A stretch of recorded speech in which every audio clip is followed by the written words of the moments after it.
आज मैं हमसफ़र के बारे में कुछ लाइन्स आप लोगों से शेयर करना चाहती हूँ। एक्चुअली हमसफ़र कैसा होना चाहिए, बट कुछ अलग अंदाज से। हमसफ़र। एक पत्नी अपने पति से कहा कि वो उसकी 6 कमियां बताए, जिन्हें सुधारने से वो बेहतर पत्नी बन जाए। पति ये सुनकर हैरान रह गए और असमंजस की स्थिति में पड़ गए। उसने सोचा कि मैं बड़ी आसानी से उसे 6 ऐसे बातों की सूची थमा सकता हूँ जिसमें उसे सुधार की ज़रूरत थी। परंतु ईश्वर जानता है कि वो ऐसे 100 बातों की सूची थमा सकती थी जिसमें मुझे सुधार की ज़रूरत थी।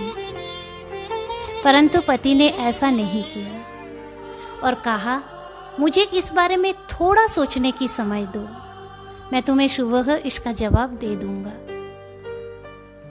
पति अगली सुबह जल्दी उठकर ऑफिस गया और उसने फूल वालों को फ़ोन करके अपनी पत्नी के लिए 6 गुलाबों का तोहफा भिजवाने के लिए कहा और फूल के साथ ये चिट्ठी भी लगाने को कहा जिसमें लिखा था, मुझे तुम्हारी 6 कमियां नहीं मालूम जिनमें सुधारने की ज़रूरत है। तुम जैसे भी हो मुझे बहुत अच्छी लगती हो।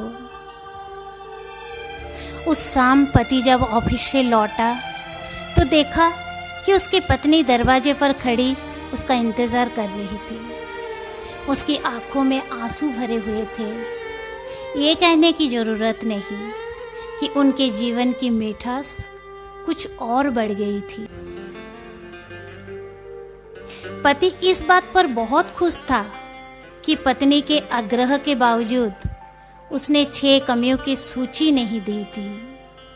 इसलिए यथासंभव जीवन में तारीफ करने में कंजूसी ना करो और आलोचना से बचकर रहने में ही समझदारी है। जिंदगी का ये हुनर भी आजमाना चाहिए। जंग अगर अपनों में हो तो हार जाना चाहिए। ना हथियार से मिलते हैं ना अधिकार से मिलते हैं, दिलों पर कब्जा बस अच्छे व्यवहार से मिलते हैं। पसीना उम्र भर का उसकी गोद में सूख जाएगा। हमसफ़र क्या चीज़ है ये बुढ़ापे में समझ आएगा। हमसफ़र क्या चीज़ है ये बुढ़ापे में समझ आएगा। अगर मैं मेरी बात कहूँ तो मेरा सफ़र अच्छा है, मेरा हमसफ़र उससे भी अच्छा है। इसलिए मैं उनके साथ वक्त नहीं अपनी ज़िंदगी गुजारना चाहती हूँ। इसलिए मैं उनके साथ वक्त नहीं ज़िंदगी गुजारना चाहती हूँ। Thank you.